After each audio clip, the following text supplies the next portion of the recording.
We're used to that, right?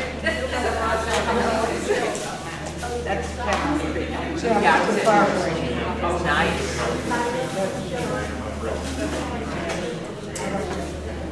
Fire station. This is a wild.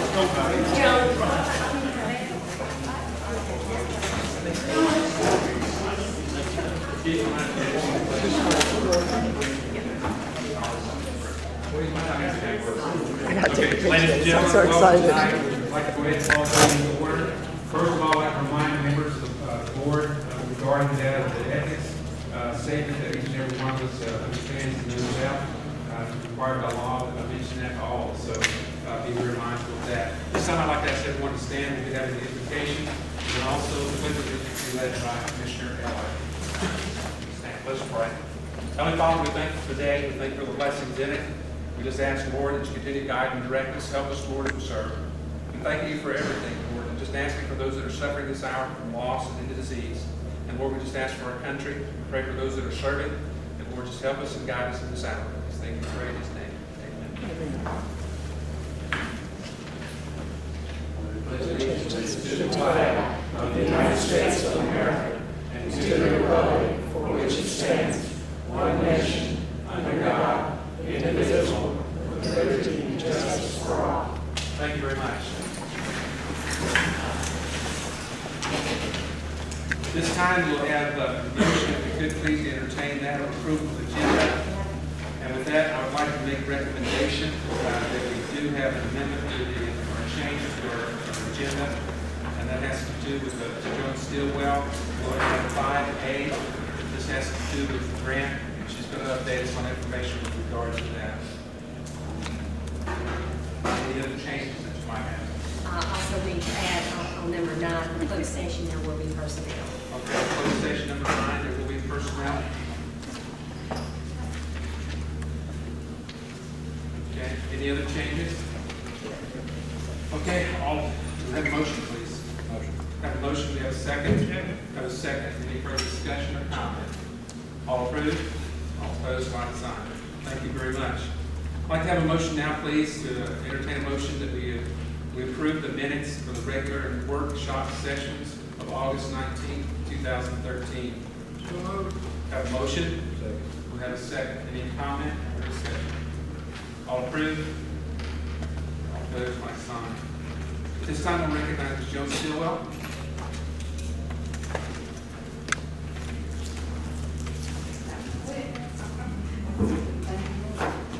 Okay, we were notified on Friday that Grant County is getting approved and awarded $76,955.35 for the USDA Housing Preservation Grant.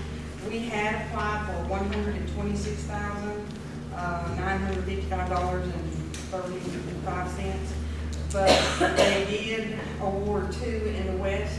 So they reduced ours by $50,000, the other one not $50,000. So, the money did stay in the West, but our funds did get reduced to $50,000, but at least we got the majority of the money. So the things that we had to, or have to get approved tonight is the grant agreement in the amount of $76,955.35, the request for obligation of funds, the assurances, non-construction programs, and then the application, the actual application for the federal assistance for the HPG program.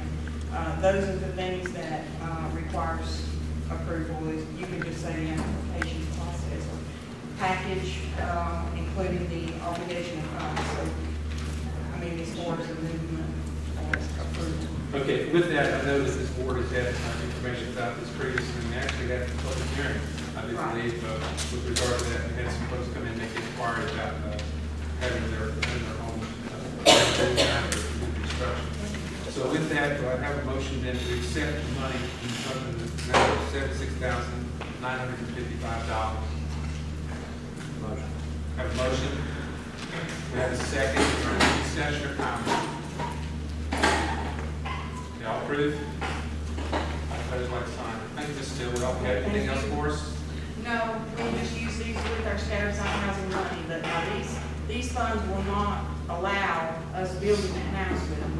If you're doing a new construction, it will only provide $15,000 worth of assistance for that reconstruction. So we will have to do that with our projects and make this money investment. Okay, great. Thank you very much. Okay, Appreciate thank it. you so much. This time we'll recognize Ms. Becky Garland for our finance report. Good evening. Thank you. Okay, I've got financial highlights.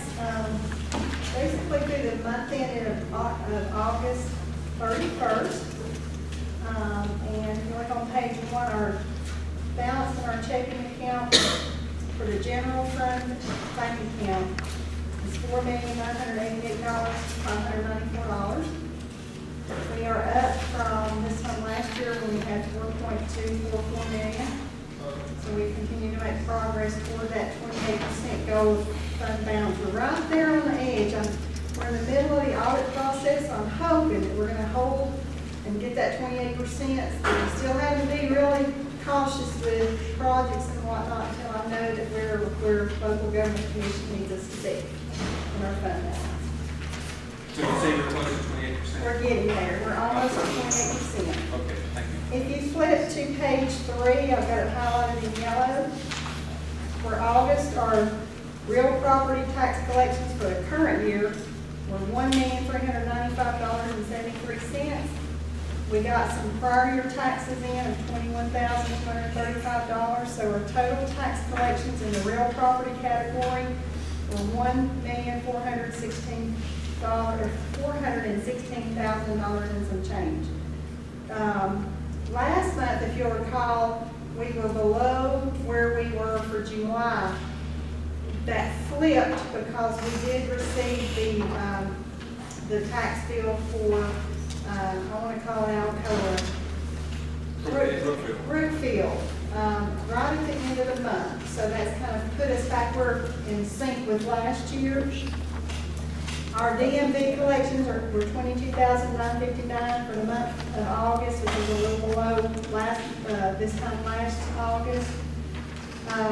You want to flip the page, however, our tax collections are up in the real category of right at $191,000, so we're tracking ahead of this time last year, and our DMV is also tracking ahead. We have just begun seeing the implementation of the new DMV, where they put everything together, consolidated tags and taxes. So we're still getting some old DMV under the old system, and then as well as the new allocations from the state on the new system. Our real property tax collection based on the levy through the month of August was 36.69%. This time last year we were at 34.82%, so we are tracking ahead. Our taxes receivable for the current year, that's on the very bottom of that page in yellow, is $3,424,000. Prior year is at $350,000. That dropped another about $30,000 this month. So the efforts that we're talking about in budget we haven't started the actual foreclosure process, but we are collecting some of those back taxes as a result of the advertisement of that.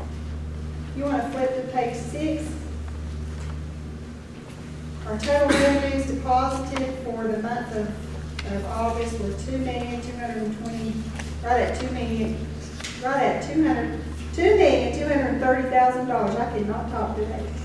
Our expenditures were $1,121,000, so we have a surplus for the month of $1,109,000.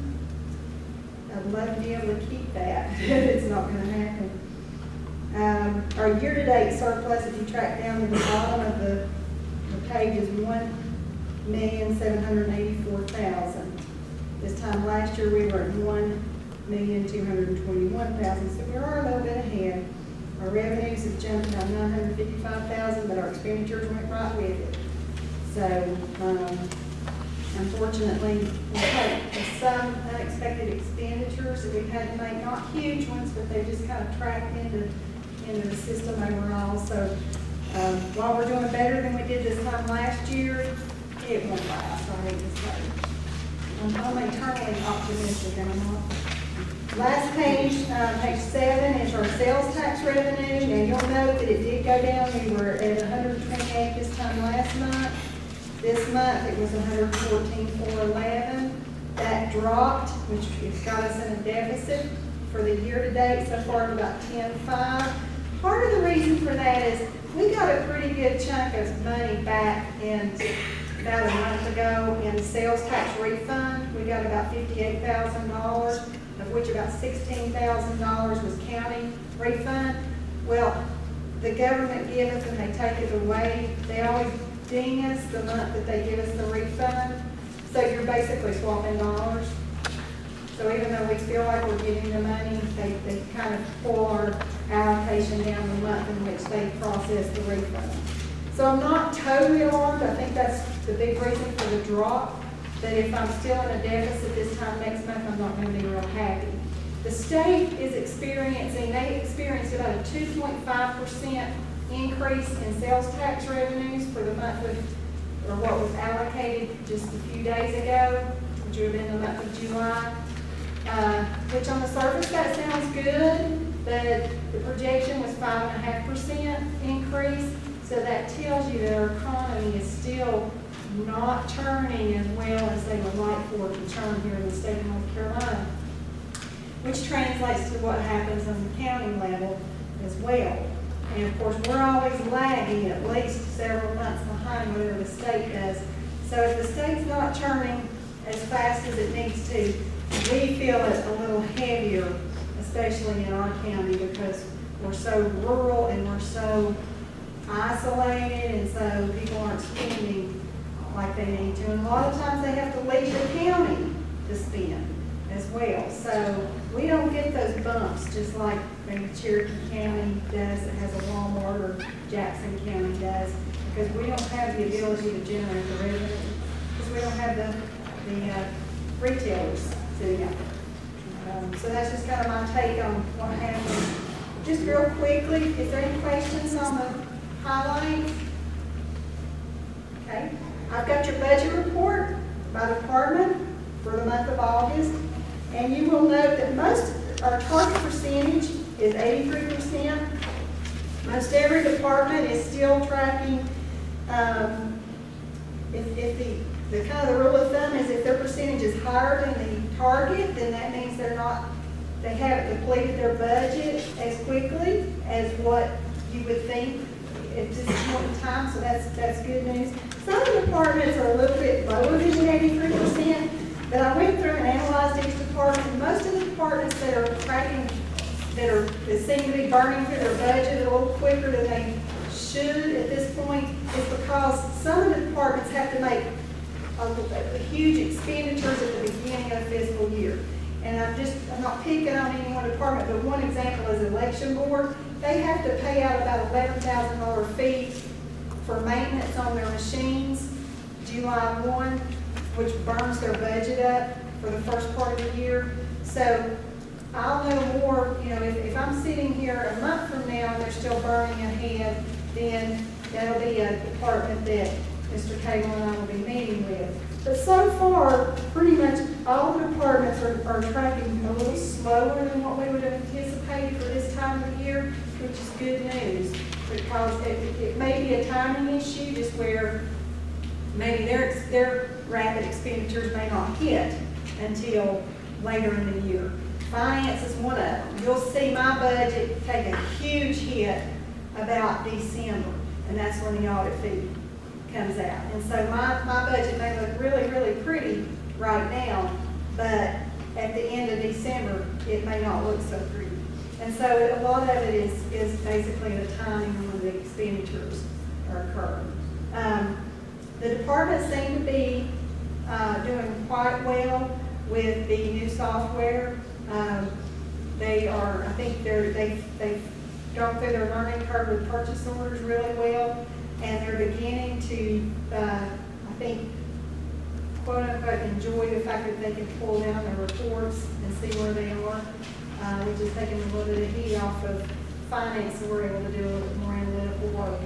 Of course, right now our time is burning with audit issues, so we're really, really busy right now. Any questions? I have two things Okay. to ask. On the election board, the HAVA funds, can you tell me the status of that? When there's supposed to be some monies that were coming to the counties? We're supposed to get a little bit, but Teresa has not seen that money come through yet. And then, of course, that will help with equipment costs. Okay, Yeah. all right. And then another question that I have, it was, I guess it was early this month. I was in the NCACC conference in Greensboro, and I learned something that I didn't know, and I think it's going to impact us, and I think you probably already know. Everybody thinks that the sequester is a one-shot deal. That lasts for 10 years. Yes. We have just begun to see the effect of the sequester. And my question is when is that next round? Is it October? Probably, yeah. We'll know more, because right now, they're in a big argument in Washington over the debt ceiling again. But October 1 is their beginning of their fiscal year. So we saw the first tiny thing in like March 1 with the new budget year coming out, October 1, then we'll see the effect of that again. Somebody asked me that question a couple of weeks ago, how have you been impacted? I said, well, we've been impacted, but we ain't seen nothing yet. No. No. And so we're gonna feel it in the DSS arena first and probably health department. But then it's gonna bleed through on anything that we got a federal dollar coming, we're gonna feel that effect. And then, when we get into budget next year, Mr. Green and I, we've been kind of talking anyway. Because we promised each other that we're one big happy family. He's gonna be, he and I are gonna be talking real soon about what the impact is going to be on the school's budget, which indirectly impacts, or I shouldn't say indirectly, directly will impact the county budget. Because if they lose funding in impact aid, which I expect they will, we will lose, at the same time, we will lose part of our PIP. We will lose part of the Secure Rural Schools money, which goes, 80% goes directly to the schools. They're gonna see the cliff that I've been talking about for years really take an impact. And that's gonna hurt us because they're gonna need more, they could potentially need, they've got some reserves there, but they're gonna potentially see those reserves dwindling down. And we're gonna feel it, no doubt about it. Ms. Clark, excuse me, we have a resolution on the issue of the small schools. Is that a resolution we're going to be having tonight, or is that a discussion for resolution? It's going to be a discussion to send a letter in support. That's HR 1526. And what that boils down to is that they take away the small schools funds, which takes it farther and farther away from the issue of getting any compensation for the 113,000 acres of Forest Service land we have in our county. So that, it's one thing I know stumpage and another thing on the PIP. The PIP just edged by because I think it's an off election year. Yeah. And so we're looking at that. So there's going to be there's going to be an even tougher time in budget as things come around. So if that, we're not doing a resolution tonight, but there comes that time because you mentioned it. And it's going to be that. And it is a 10-year process on sequestration. And the percentages on that, I don't know. I know it's 5-2 on the first round of what it's going to be for the next 2 years. Any other questions for Ms. Garland? Thank you very much. This time, we'd like to have any more public comment.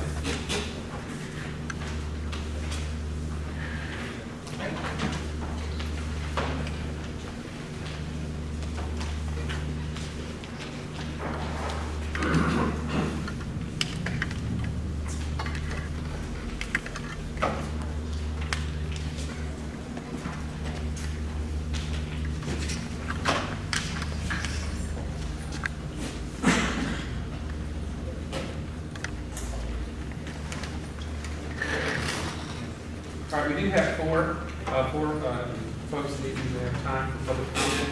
First of all, we'd like to recognize Ms. Joe Gilliland. Yes, welcome.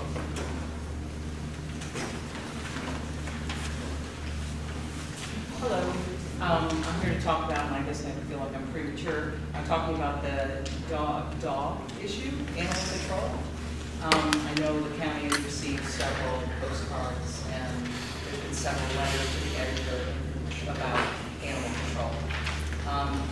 The demise of Friends of Animals, Graham County Friends of Animals, about 3 years ago. At that point, that organization was raising about probably $30,000 or more a year through private donations to help spay and neuter.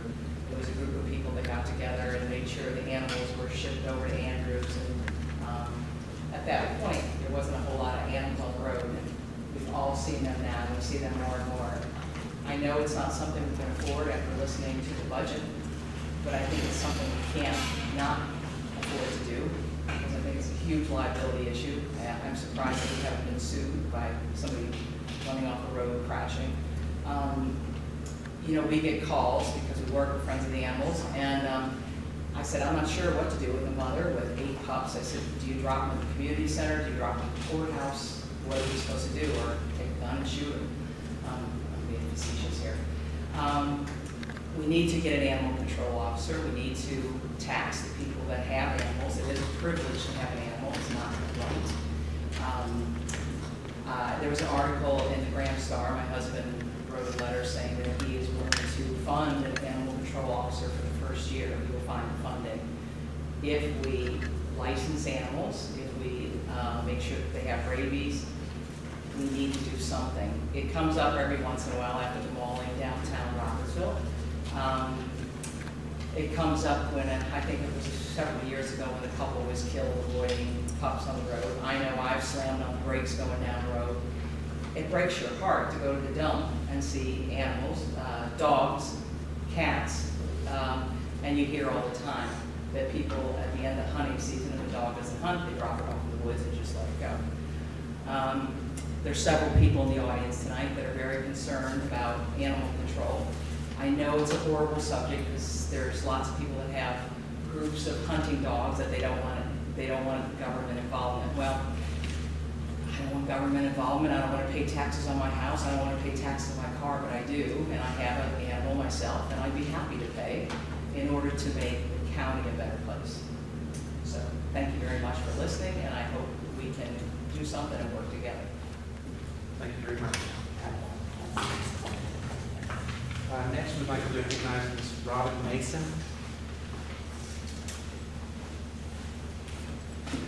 Welcome, Ms. Mason.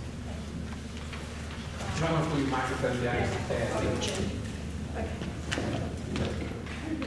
Thank you very much.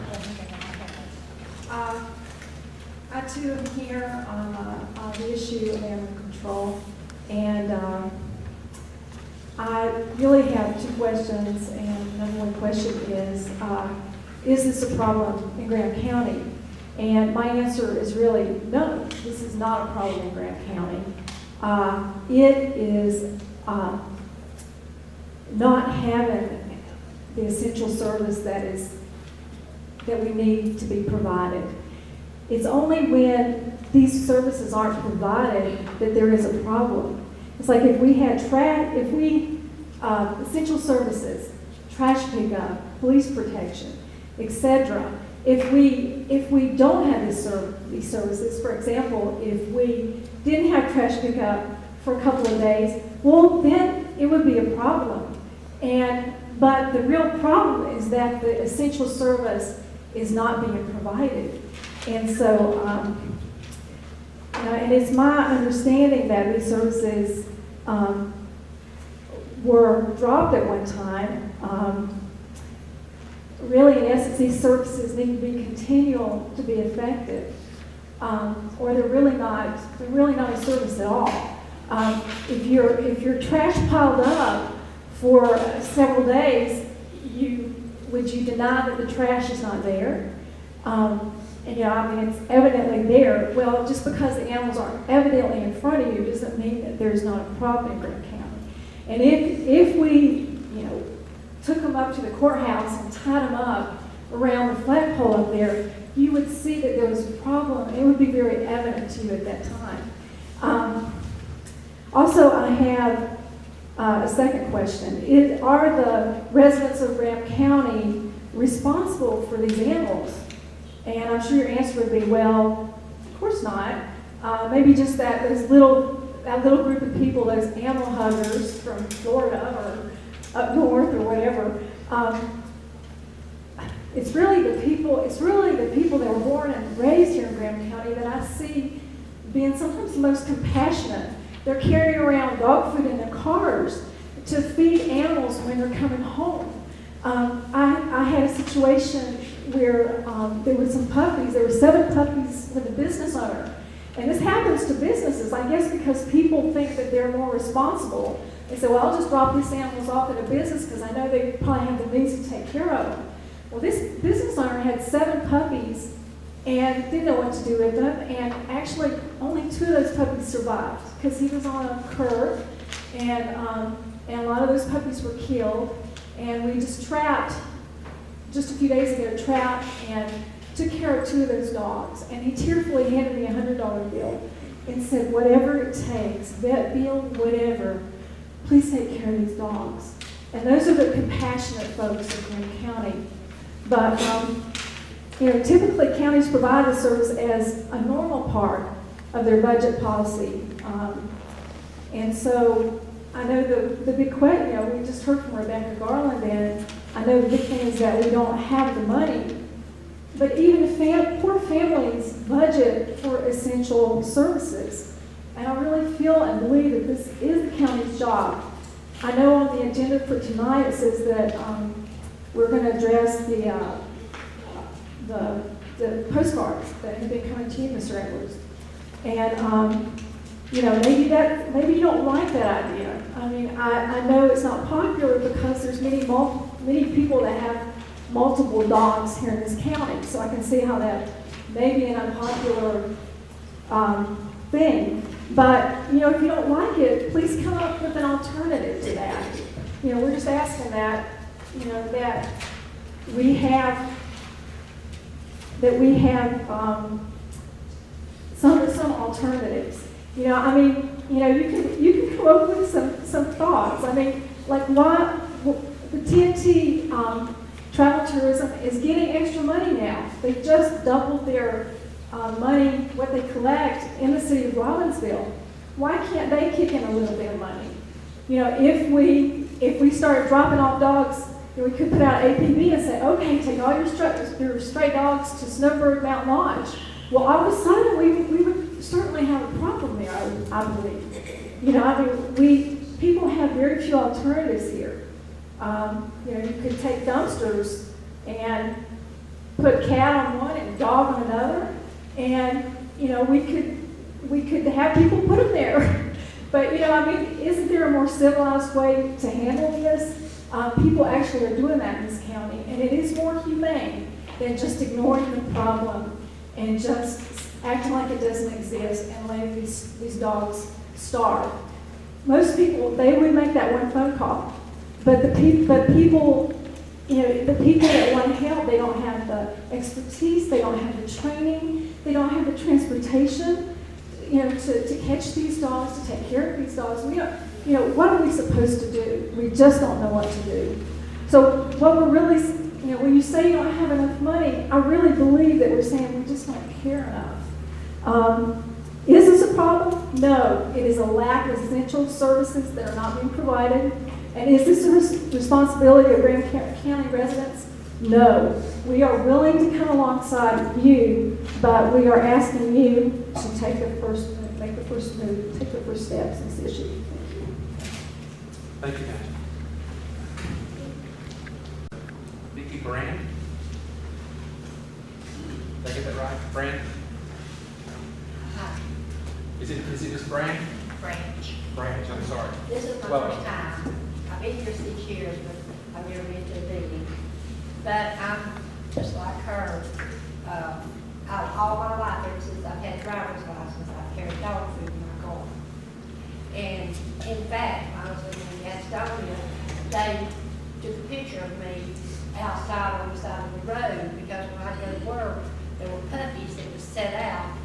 they was living in a drainage ditch. And I pull over every day before I went to work in the field.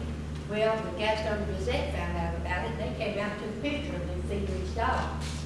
Well, I don't like to stir up, you know, where you stir the worse it stinks, but it can really get really stinky up here, because I've been here 6 years, I was married to a man up here in 1964, so I've not just flew in here, you know.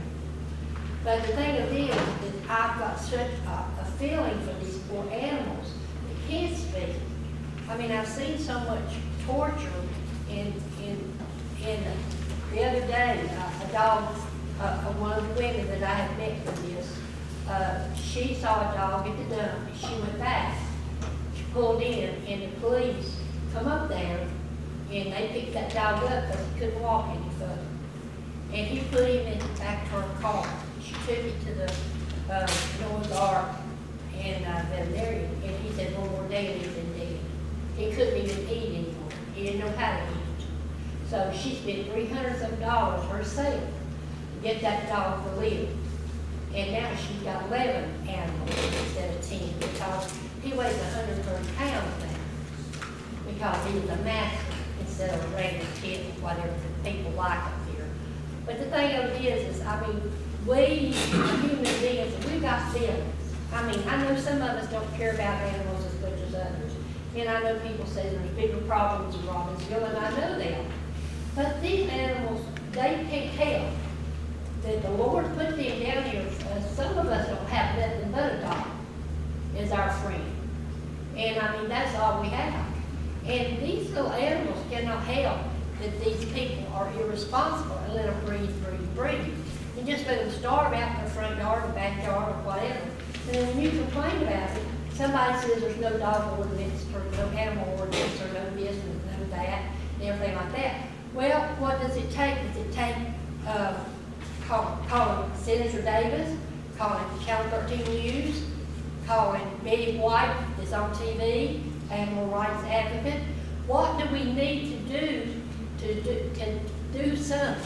Just that like Senator Davis and Secretary told me over the phone, it takes only one voice to get the ball rolling, and you're it. And so I might be that one voice, and I might not be. There's some right here just like me feel the same way, and there's some right here probably hate every word I say, but I'm going to say it. And if you don't like it, that's too bad. If you like it, I'll play it. You know, and I don't know how to do anything except what I'm doing, feeding them. They won't let me take any animals where I live because I'm a senior, and I can only have one pet. And I pay $200 to keep it. And that's it. They will not make me bring any more in, or I probably have the place running over with dogs and cats. But it's pitiful because it's not only setting them out at the dump, it's leaving them up in the woods.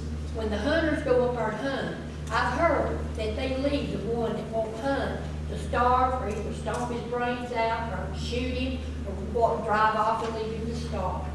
And I mean, there's horror stories and horror stories. And I know y'all got more power than I do. I'm just one woman. And y'all got a lot more power than I got.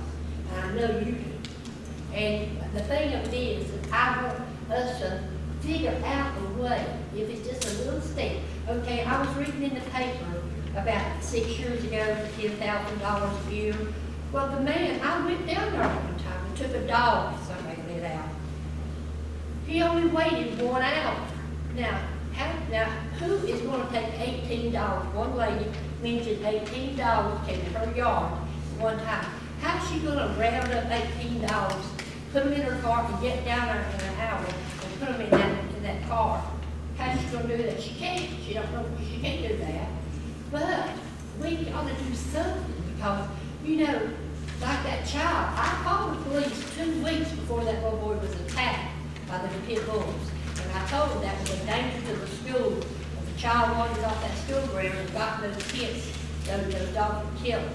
2 weeks later, the whole family was attacked. And so the thing of it is, if you don't heed the warning, it will happen. And, you know, we've got animals that we're afraid to do something. We don't know if it's got rabies. But we do want to help it. And I mean, that woman took a lot of courage to pick up that dog and put it in the back of her car, not knowing whether she might get rabies from that dog. But she done it. That little woman took the courage to take that dog and take it to save his life. And then, you know, I just think it's, I don't know what y'all think of me up here running my mouth like this. This is my first time. I'm just telling it like it is. I don't cut no slack. I don't make it down to goody two shoes or poor pitiful colonel or whatever. All I do is I say it like it is. We have got to do something. If we don't want any animals, let's just ban animals in Robbinsville. You're not allowed to have a pet. You have to go live someplace else. You're not allowed, you can't have a pet. If you have a pet, you'll be locked up. That way we save money. We won't have to spend any money. How about that? Does that sound like a good idea? I wonder how many people would let you come in their house and take your dog. There'd be more people killed than there would be animals. I think that we can do something about this. I was thinking, okay, $10,000 a year, 6 years ago, that's $60,000. Where did that $60,000 go? Okay, we could have got some old beat up truck. Got some dog pens and throw them on there. Got a man giving minimum wage. Then he go around, and every time he sees one, throw it on there. Take it to wherever they'll take it. Or take it and gas it. I'd rather put them down and let them starve them. It's horrible to see an animal starve to death in front of you. And you go in your house and eat a meal set back, or whatever, and you know that animal is out there another day going by. Nobody's passing, just passing by, and I'm just standing here waiting. I can't speak, I can't say nothing except hope somebody will look. And, you know, I just think to myself, I mean, there's got to be a way, we could build a little shelter. You know, the gas company, they had a gas building. And what they did every day, they took them out there, even if they didn't want to, but they gassed so many every day that they could only keep them like that.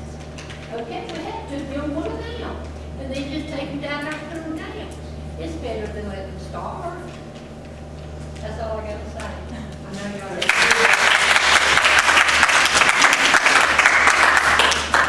Thank you, Brad. We now recognize Jerry Dorr. Hello, y'all. Welcome. Hello, I'm back. Basically, I was here a couple months ago and I asked what was going to happen regarding the animals. And just in the past month, I've had 4 more dogs up in my property that are strays. 2 had collars and were hunting dogs. They kept wandering back and forth, getting my dogs barking, and they wandered away. Another dog, I let one of mine out and it went back off in the woods. The other one hung around for quite a while and left. But about 6 weeks ago, another one came up and was really emaciated. Kind of laid down near the gate by my backyard where the other dogs were and just went away. So now I have that one too. Right now, I think y'all understand that there's a problem. I know you've all been trying to figure out what the solution is. Well, I've got something that you might be able to maybe work with. My understanding is it's not just Graham County, but Cherokee County and Clay County also. That's fine. So I would suggest that you guys get together with somebody from Graham, somebody from Clay, somebody from Cherokee, y'all to get together, take over Valley Road, use people from Tri-County Community College to help. They've got some vet programs and stuff there, help see what vet you can get that would work with them, and have some of the vet techs there to do some of the practice procedures. I would suggest you use the inmate programs to do the training for the dogs over there, to take them on walks and to clean up the crap. I don't have a problem with inmates cleaning up dog crap or cleaning up the pens. I think that's would be something that I wouldn't have a problem with them doing. I don't think that, you know, that should be an issue. I think if it was all done together or something joint like that, it would help provide a solution for all 3 counties. Now, you've got Tri-County Community College having that like Tri-County animal shelter, and then maybe set up something so that you've got a part-time officer that is for animal control. Because it's my understanding that as of January 2010, all counties were supposed to have somebody designated as that person by state law. I don't know if they have done anything here regarding that, but in order to provide a solution, to have something like that, and then the county control person could set up every Wednesday, or like they used to do here. Meet down at Eagles, you have a stray that you can hold on to for a couple days, bring them down Eagles, and the control officer can take them down to the shelter. So that might be something that you can look into. In the meantime, Logan's Run has been very helpful. They had another one of my dogs, they took up, one of the strays, they took up to Connecticut. And I would suggest too that you can, there's some programs out there where they're having the inmates, training the inmates to train the dogs to be not only companion animals, but guide animals, and that gets into some funds that you could get reimbursed for also. And there's different model programs like that already established. You don't have to reinvent the wheel. Just look into adding it and putting that together. It just takes somebody sitting down and getting a proposal together. So that might be something that y'all can look into. In the meantime, we're still dealing with the strays I got. Thank you. Ms. Dorr, I would ask you to please put that format in place. Sir? And the purpose of that is that I think that you look beyond our county lines. And I just say that because it's the only way we can able to accomplish a lot of things in the West. So all set aside, I would really appreciate it personally. And I'll be talking to the county manager and other board members with regard to something in that nature. You're talking about the passage of an ordinance is what folks are talking about here. And that's a long drawn out process. And in that way to have an ordinance in it, it'd be very difficult. I'm just going to tell you, my plans, and it's not politically motivated in any way. I will not be running again for a county commissioner. I've heard this, and I know a lot of folks that have their animals, and I understand the passion that you have, but I've said that to you before, and I don't want to sound keen. But if you would write those things down, and if we have, because it started to mention, you said Cherokee, you said Clay, you said Brown, but it's Swain County as well. So, with that, if there's a solution that's going to work for everybody in the region, then that plan will work out. Another thing in my mind is, where is the organization in our community or possibly have a nonprofit? And then, it seems that all of a sudden every stray dog becomes my responsibility. And I understand where you're coming from, and I'm appreciative that you come out tonight and presented this. But I would really like to do that.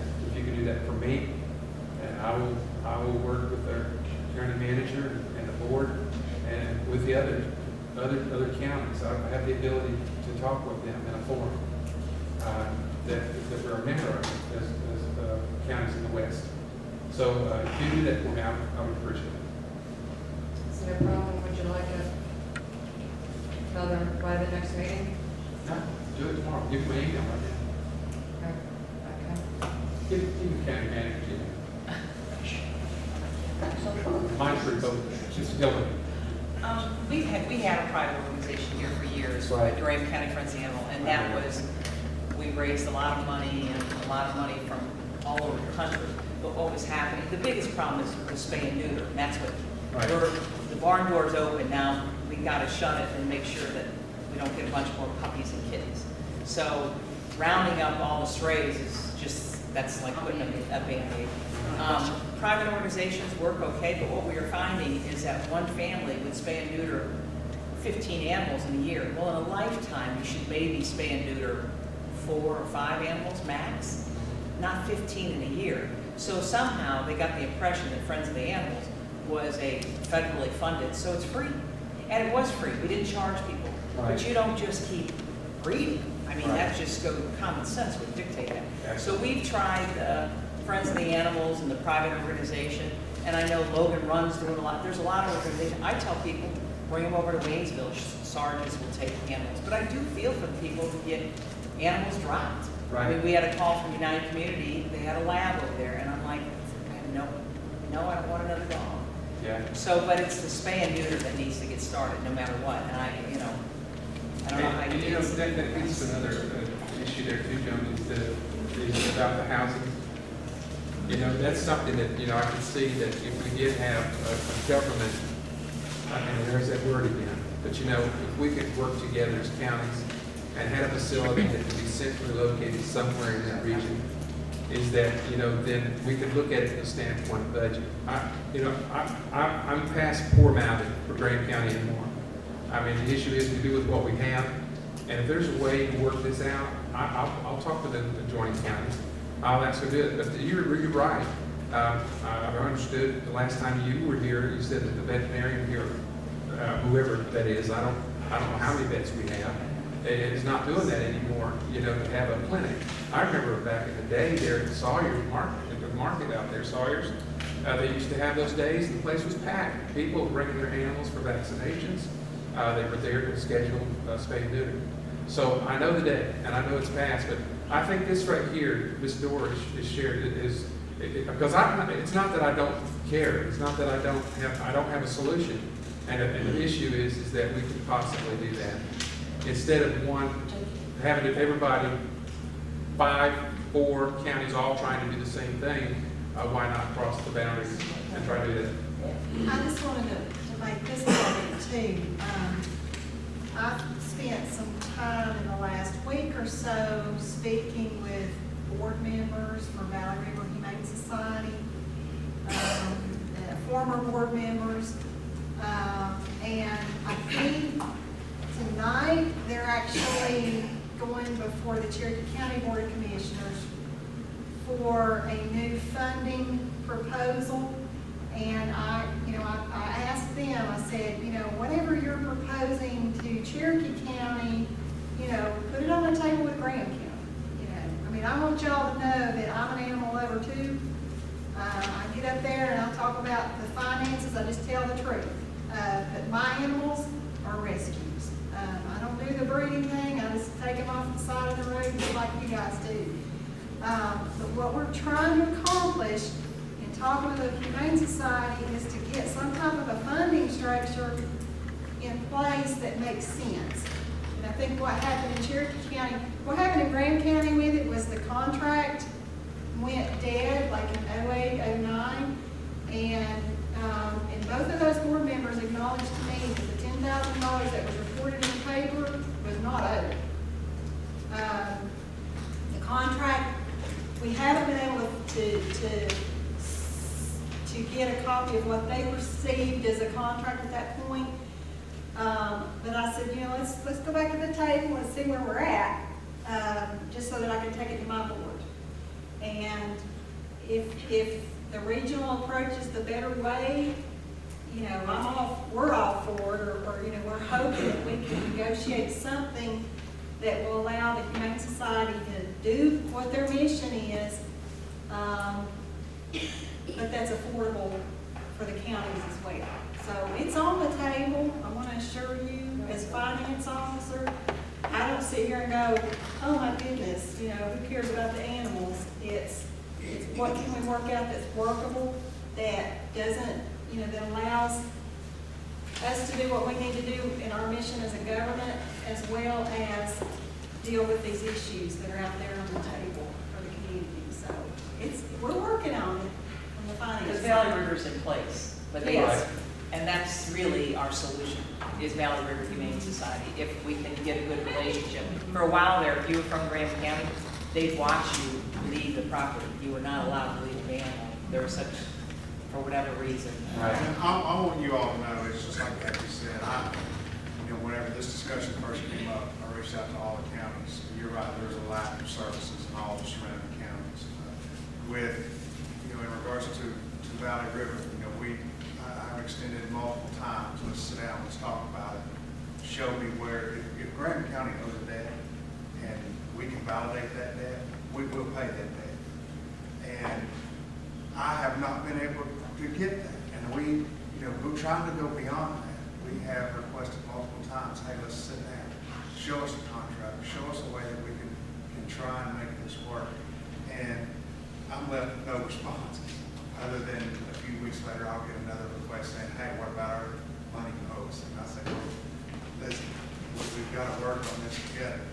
show me where I owe it. And, you know, because we have the documentation. We are willing. We've reached out. We're trying to make it work. And perhaps you're exactly right, Ms. Moore. Perhaps we have to look aside of what the only shelter is that accept possible, you know, euthanization of animals, which is Valley River, and try to build our own and have a regional approach. It's something I think other counties would be willing to entertain. And really, you know, I believe there are enough folks here tonight that we have representation. I know that you'd have a hard enough for that. And one of the things that I make an assumption about in the city or two is about the issue of adoption, as you know, not to euthanize every animal that comes to the door. And so that's in the offering, and I'm glad to hear Becky said, I wasn't aware of that until Becky said it. So it seems that there are some inroads fixing to start with that, but still, I would really appreciate what you said about putting that in a written format for me to remember and to have a conversation. And because of what I do as commissioner here, I have opportunity to meet with those other folks on the government boards and surrounding counties, and I'm not a bit bashful. Yes. In the meantime, can we start looking, and I don't know, and I certainly don't know what it takes to do an ordinance, but if I have a dog, you charge me $25 a year, and I make sure it has rabies tags, it's a tax. And if you have 10 hunting animals, and we call you a kennel, and it's a flat rate fee of $50. I don't know how, I mean, that's a charge, and I know people aren't happy with that, but the people that have one animal shouldn't be paying for people who have 10. And it's gonna keep the people that live 3 doors down from me from keep having puppy after they like their puppies. So they have puppy after puppy. If they had to pay for that puppy, they would have some. I do think this is all great to put together a shelter. We've got to stop having so many puppies and kittens. And we got to have it, and the only way you do it is to charge people for it. That's what other counties do, that's what other cities do. And we'll get to the point where there won't be any animals to adopt out, which is where we want to be. Right. You know? Well, you've got me at a disadvantage because I'm not as versed in this as apparently the rest of you. I was raised in a military family, and you know about that. And we couldn't keep an animal because we had to move all the time. But the issue in this is, I think we have some inroads started, and you're asking us to, as a board, to look at the passage of an ordinance. And that would have to be very carefully crafted, not to the standpoint that we just go, you know, it's difficult to put something in place. And please don't take this the wrong way. It's kind of like, you know, I've heard the same argument. Well, I have to pay for that darn school tax over there, and I don't have a kid one. I've heard that all my life. But you know, the same point of the matter of it is these kids show up in your yard. Not your kids, dogs. See it now, Mama. But you hear what I'm saying. And that's the way it is. But we can look to the process of ordinance. We can look to the, you know, to research it. But I'll tell you right now, the faction that are hunters in this county are not going to be approving of that. I mean, I know that's just it. And there's a lot of things that we have to do that not everybody's going to approve. But we try to do the best we can. And I hope you're seeing that we're not sitting here just old being, whatever. You know, it needs to be done in a way that's going to be beneficial for the community. So that, I want to make that approach right there. But as for your question about an ordinance, we can study to see how that is and study others that are around us and see what that's about, John.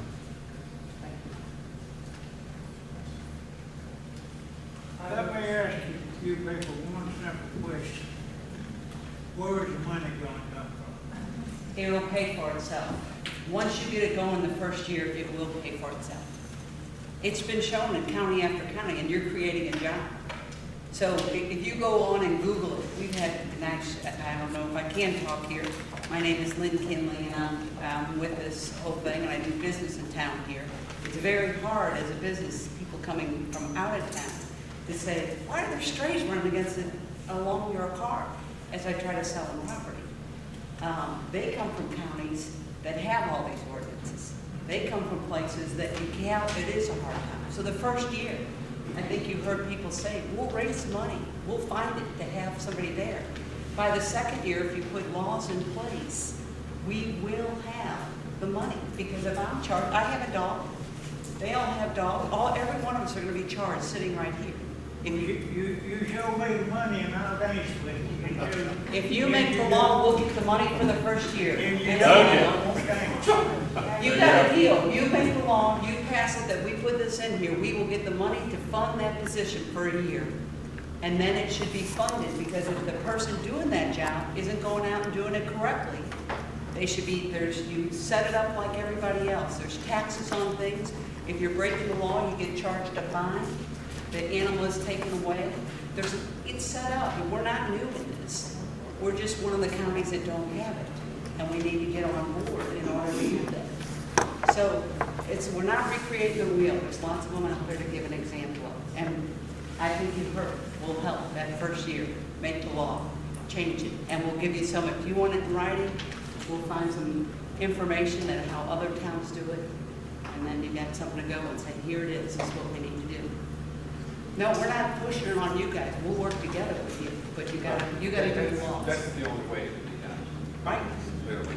And we will have to look at it. But, you know, Commissioner Holder, you know, that's the point. We've had, and I said it before, man, we've really had to watch our budget. And that's one point.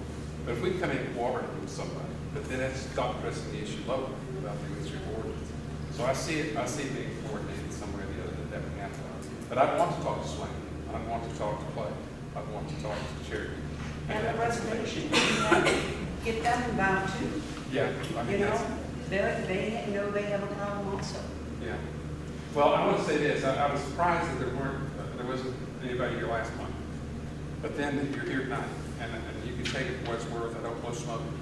I appreciate y'all being here, because, and really, Ms. Branch, you never feel like you're out of place here. Seriously, I hope that this has been that way, of this board anyway.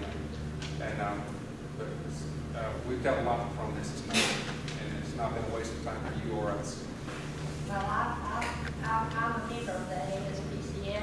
Right. And I contacted them and I told them about the bad problem that we have here, you know, no funds to give them, they've done and everything. And they told me that they was gonna send me some paperwork out getting the grant. I don't know if they're gonna do it or not, but they sent me a huge email about all the stuff that went into the paperwork, about getting a shelter started, whether it was humane or animal shelter, or whatever you want to name it, that there was a lot of things you had to do before to start up of something like that. But to me, us mountain people up there must pretty well do what we want to do anyway. We let people tell us what they think we can do, and then we go ahead and do what they want to do, like they get to tell them more of that. Well So said. why can't you build a little something, and you know, and just, it makes you feel good. It makes you feel so good. And I'll tell you one thing I have found out in 65 years, the more you do for something, the more you get back. And I have always got this to be true. The more you do, Hillary Dickinson, way back when she lived, she wrote a poem. If I can help one fainting robin into its nest again, I will not leave it back. Thank you. And I just feel like whatever little bit we can do, because when I first came up here in '64, I was sitting at the breakfast table with my husband and all his brothers and sisters and mom and dad, and they was laughing about drowning kittens and puppies. And I about passed out. I jumped up and ran in the bedroom, and his mother said, "What's wrong with her?" You should have never said that. Vicky loves all animals. And I told her, and she never really thought it. I said, keep a male, and you won't have to drown anything else. Just keep a male dog or cat. Don't keep keeping the females, and you'll never have to kill another one. And then, because he didn't buy dog food. I said, they cannot buy food like a cat. There's a good chance. You know, he said he never thought about that either. Okay. So a 16-year-old girl from Gastonia, North Carolina, come up here and try to educate her married family, you know, and I never saw more animals being mistreated on that. That's great. Well, thank you very much. We will be looking to this, and but again, we kind of encapsulate this is, we've heard that Valley River is already in place. We've heard the issue of exploring the issue of ordinance. We've heard the issue of working jointly with counties, and Ms. Branch, you mentioning the possibility of grants. 4 counties making a request is a lot better than 1. We know that from experience, and maybe in the school system as well. You work together on it to get it done. We will make all the effort we can. And I don't know that I can sign off on your deal. Thank you very much, but I'll be very careful in that. You pass it, it's kind of like building it and they will come. You know, that issue, so that's the way it is. Are there any other comments? Yes, ma'am. I didn't know that I would be able to say anything now because I just came to the meeting, not because of the dog issue. I had no idea about that. But I wanted to mention to everyone that I've been back here in this county. I grew up here for a year now. And it's very embarrassing to me about the animal situation. It's so inhumane. And especially if you go to a hotel around here and there are dogs that are injured laying in the parking lot. And I witnessed that a couple of weeks ago. So how do you build a business here if people from out of town are coming in and seeing this type of situation? But the biggest part of all to me is that it's so inhumane to treat animals in this way. And I understand everybody has their issues about they don't want to spend the money and so on, and that we're a poor county.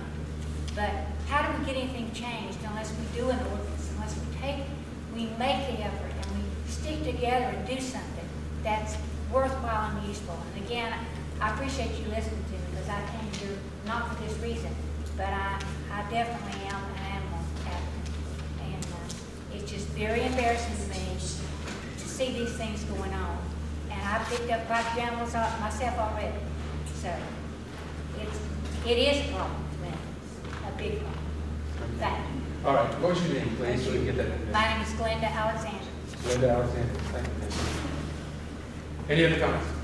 Would you like everything written to you, like suggestions on how some of these things would be done? How do we get the money? How do we do that dance? Is that what you would? That would always be available, and that's what I've asked Ms. Dorr to do. And I'll be happy to sit down with any of you anytime. yeah, we can get that and start getting it going. I mean, I don't know how we go about subcommittee or whatever we do, citizens committee. I don't know how that works. We've got, I don't think there's been much of that down here outside of advisory. Now, there's been a lot of active committee. But we'll look to that. We'll discover what we can do. Yes, please. Okay. Thank you. Thank you very much. Thank you.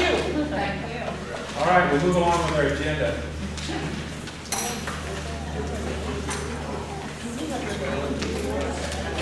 All right, this time, all right, we'll give you just a few minutes. If you're leaving, go ahead. If you want to stay, stay.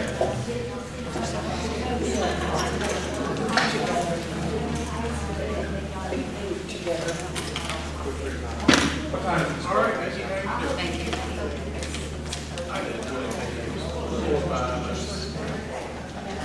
You want me to take pictures? Thank you.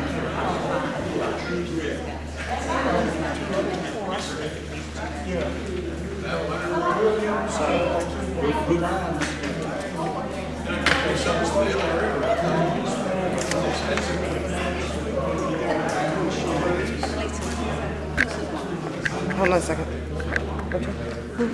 Okay, she's planning, she's planning, and she's okay.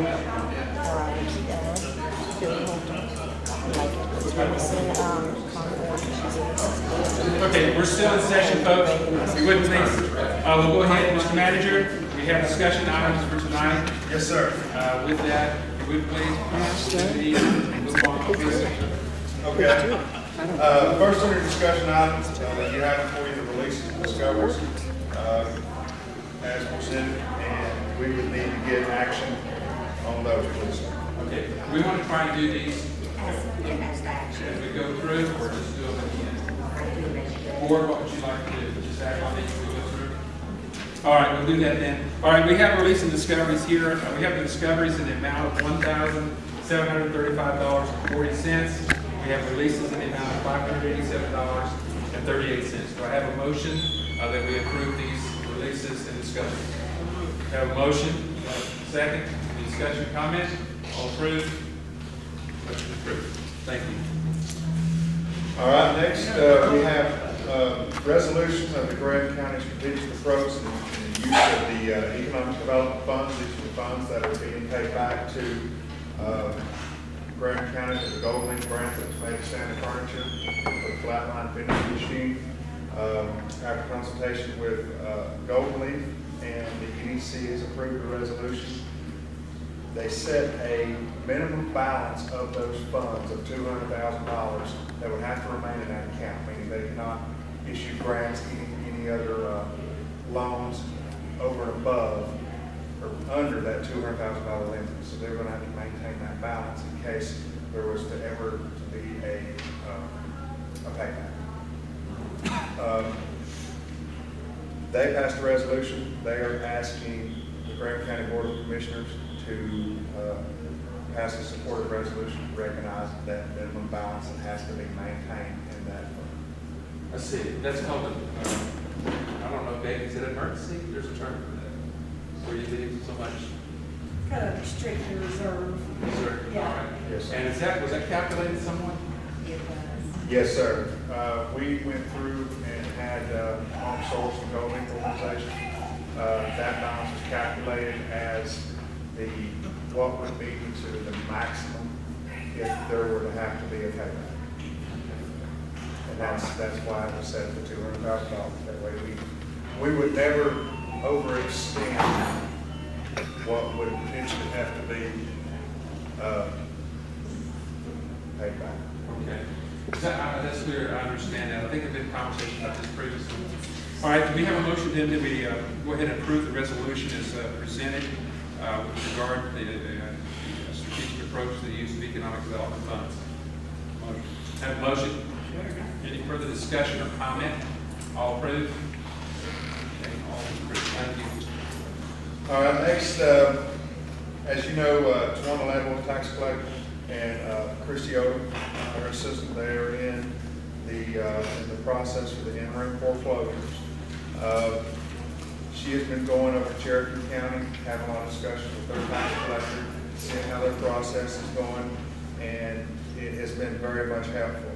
One of the things that they needed to have as a title for the tax collector to proceed with the filing with the court system is to have the notices be able to say delinquent foreclosure enforcement officer. And that would be passed on through the foreclosure process as they carry it out. So they don't currently have that title because we've never done interim foreclosures before. But it would be necessary in order for them to get have the authority to do the processes through the court system. It helps expedite that. Yes, sir. All right, Becky, is there a ballpark figure on that, on the interim proceeds? That's wrong.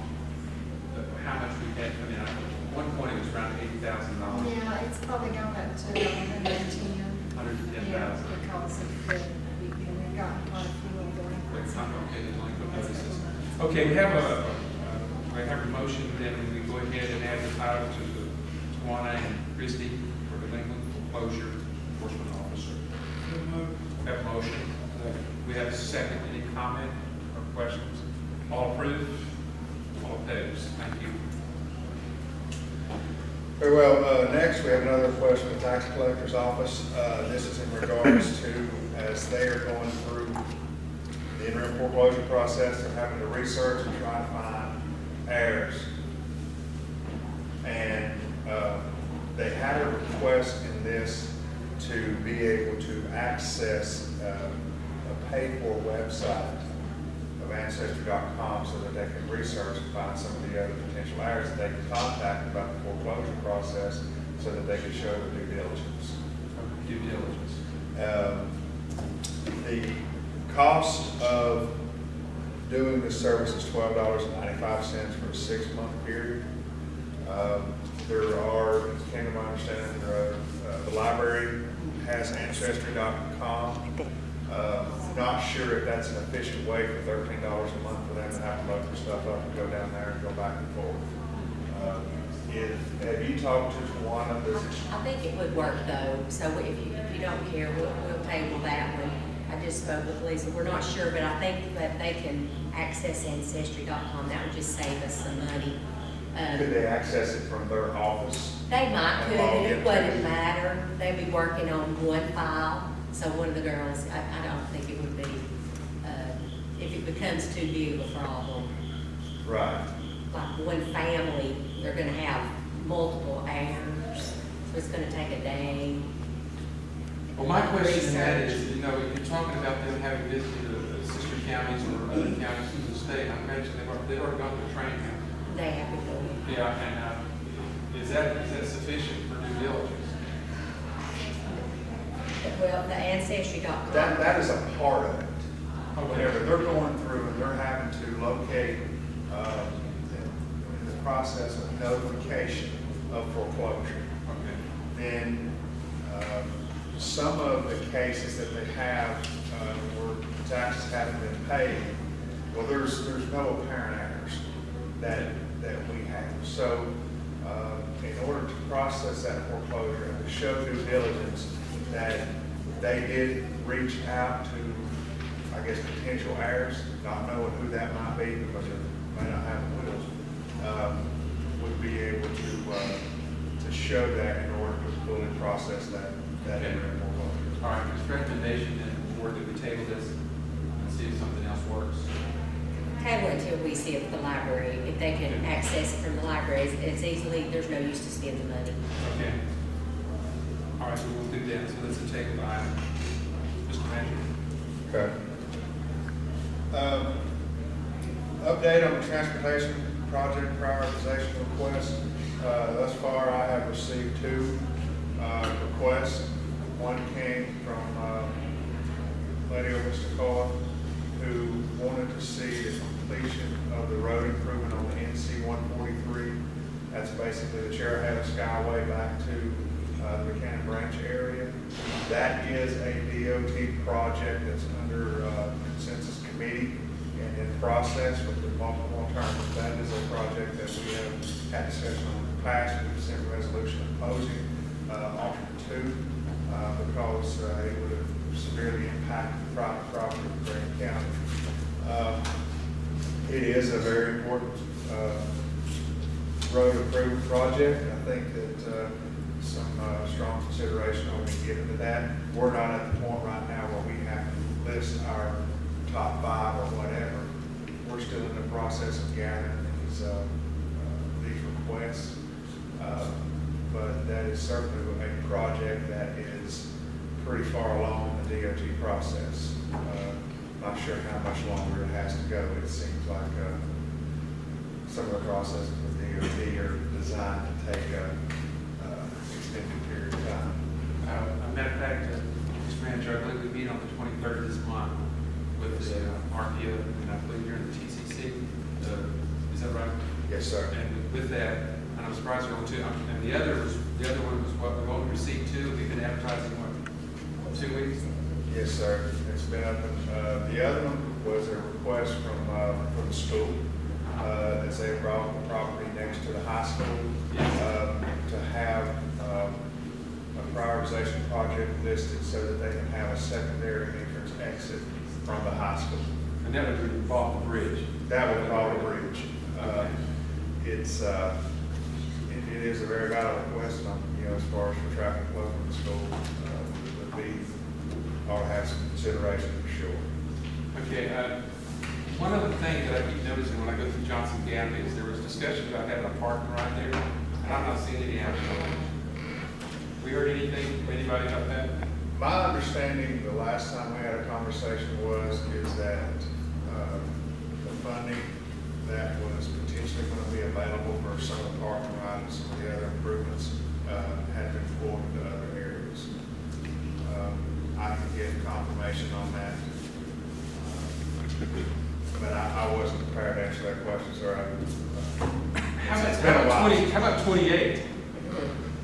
I was told that Highway 28 is going to be repaid. Give it another week or 2. Well, okay. The thing is that I don't have that in writing. I couldn't get that in writing. I was told that Highway 28 was going to be repaid. okay. But with that, in all seriousness, on the 23rd, we're going through a new process. Secretary Taylor was here. Yes, sir. Of course, we had, he was a general, and then we had another one that we met in Raleigh. He is the COO, and I forgot his name, I'm tagged. But anyway, these folks have all got a new process now about choosing projects and prioritizing these. They've gone and changed the game plan. They've gone and divvied up the money by state gets so much shot at it, and then region gets so much shot at it, and district gets so much shot at it, and then, you know, what's left over, you know, goes pretty much to local project. So with that, there's a learning curve taking place. I don't think anybody's ready for it yet or not. But one of the things that I spoke of is that I'm right now chair of that rural planning organization, and when I sit there for Graham County. I sit there for the region too, in that respect. But to come in and not having some idea about what's going to be strategically better for us, 4K is always on there. It's one of the state initiatives. Then we hear, you know, Highway 28, you know, the issues that are with it. Then, you know, those others that we mentioned. I think we need to stick with the parking road. I mean, particularly if we're going to be looking down the road at the completion date of 2015 on this casino, we need to have somewhere along that route that people can carpool. If not, then, you know, provide some kind of transportation there and back. I mean, even to that point, I don't know if it needs to be county sponsored or not, but we need to make sure that people have a way to get to work if an event that happens. So with that, Mr. Manager, we'll take those, and I think on the 23rd, we'll have a better idea how the process works. Yes, sir. And please get it. There is some clarification there, as you say. Yeah. We're not sure if it's necessary to rank these long-term projects at the top whenever we're trying to get projects done immediately. And then there's a bicycle and pedestrian, there's different modalities, modes Yes, that are sir. going to be on discussion too. And some of those might get lopped off because of financial consideration. So Yes, sir. we don't know exactly. Thank you, sir. Next item, again, does not need any action. I wanted to make the board aware that we did receive an invitation to join the town of Robbinsville to a special event celebrating the opening of a new potable water well field in the Long Creek watershed.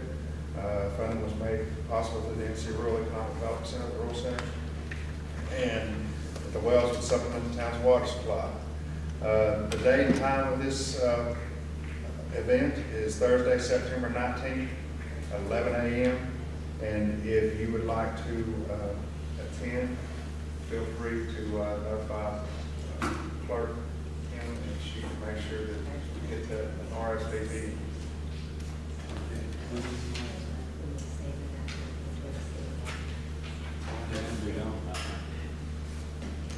Yeah, it's 11.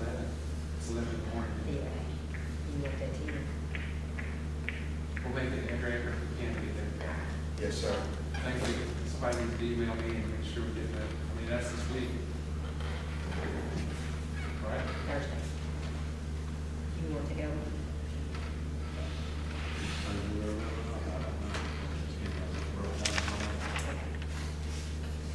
Okay. Appreciate the invitation. Next, item will be action. I provide you with the monthly performance status report for our current CDBG grants. The first one is the grant number 10-C-2231. This is the Senior Center grant. The performance for this grant is on schedule as well as construction. I was up by there today and they are spraying in the insulation. So insulation's going up and pretty soon you're going to start seeing drywall and other events happening up there. So schedule is on track. Hopefully everyone got by there and was able to sit in the handrail with the sidewalk. And as you'll see, the board poles that were done for the senior center. Not everything has been done just at the moment, but everything is in process and progressing really well. Okay, instead of making this a new issue, we're doing old business. With regard to the plans, I know that you sent me an email that I read about the plan that was made for 2 more house pads in that swale, their EMS. EMS, you know, that Booth McGill done it. Yes, sir. Apparently there was some misinformation on that, that had not been completed. I reached out to Mark Cathy, who has pretty much taken Jeff Bishop's place in McGill, and asked him what the scope of the project was and exactly how far it had been done. He indicated that there was some preliminary grading and erosion plans done, but now a full study has never been done on that property. I asked him to please, search his records, find out what Graham County had invested in. Understand, back in 2007, we have ledgers that are showing payments to McGill, but they're not necessarily project specific. Whenever I requested those from Michelle, so it's hard for us to tell on our end what exactly was, because there were a lot of projects happening with McGill at that time. He is researching that, and I have not heard back from him to give you a final answer on everything that was done. But he did indicate that there had not been a complete study done for that specific site, just a grading and erosion plan. Well, David, somewhere there's some plans, aren't there?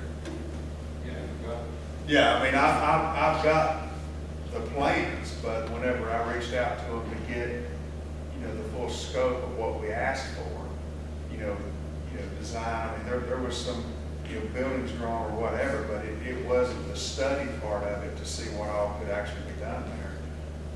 It was more in depth for a grading and erosion plan, if you wanted to build something. Well, yeah, and Billy, we had this conversation because we're going to have some overage up there to do something with, right? Mm-hmm. Up at the site, senior site, and I just want to take it and dump it somewhere. If it's going to be able to be used in that place, we need to do it and do it right. I don't see a reason why we can't put it in that place with the designs and things like that we have. It shouldn't be an issue, but I'll be happy to pull the email and forward it over to you. I think you sent me an email. Yes, sir. It wasn't all there from you. But because we're getting to the point that that's going to start happening here pretty soon before winter, right? My plan is to approve that last meeting. Yeah. Yeah, I said about 2 years, kind of delayed a little bit, we're waiting to go over it all in dirt he needs. Right. So we don't end up all stuff back here. Right. But it's set up to go, waiting around to finish up with the dirt. Okay, so that's going to end up with the proper drainage and everything at the bottom. If there's a driveway. Okay. Sure. He has never indicated that there were ever any permits or anything like that for that project. All right, thank you. I need to do another CDBG grant for the monthly performance status report. It is grant number 12-C-2417. This is the rehabilitation grant, CDBG. John Stillwell, Grant Administrator, you heard from Harley Wood earlier today in regards to funding in the month. The performance schedule of this grant is on, so that can be reported for the minutes. All right, I need action showing that we receive those updates so we can send that down the road. Okay, is there action beyond that we did with Ms. Stillwell tonight? Yes, it is. This is a motion to accept the monthly performance reports. The report on that? On those two, okay, thank you. Did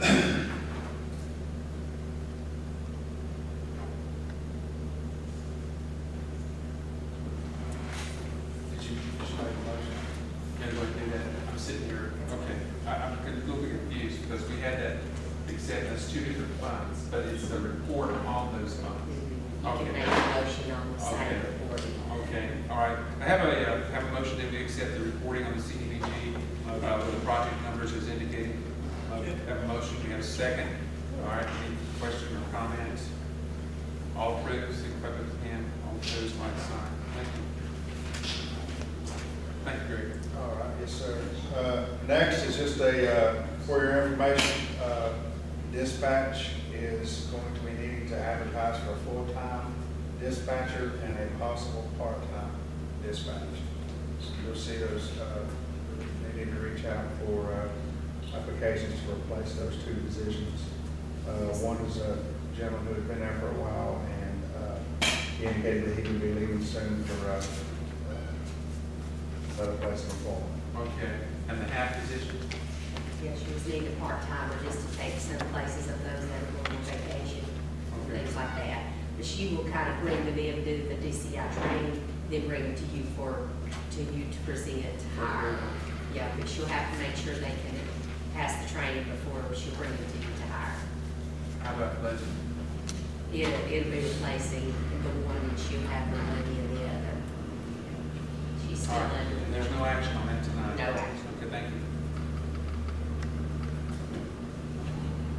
Okay, next, as you all are aware, we have been working with some physicians who have been wanting to enter into an urgent care in Graham County. It's an exciting opportunity with some other, another doctor has indicated they would like to provide OBGYN services here. We are working very diligently to find a more permanent location. Right now, they are operating at minimally during the week as much time as they have freed up in the health department. The health department has a memorandum of understanding for space sharing that they have they're worked out with these physicians who operate within the facility on the days agreed that they have agreed upon until they can find a more permanent place. I received the memorandum of understanding. I have sent this to Attorney Cody several times, and I don't have a response from her as far as from the county side where I'm supposed to sign as whether or not it's okay. So, as far as I can tell, it's a pretty standard document. Alicia Parham was perfectly fine with it, but I did send that over to our county attorney to review. And she'll be here for close, so she can give us, I mean, I can talk to her now if you want me to, or she can come on. Well, I mean, I can't vote on something that's not going through council. I don't think that the board would. No, sir, I know, that's my point. I can't ask you for Okay. approval on this because I don't have it. So should we get a question, an answer on that now for review? I'll just text you, Master, what would this thing, you know, be in the way, and then you get to move on, we'll back up. Okay. All right, we'll get there, Mr. Taylor. Okay, next, signs for the interim foreclosure.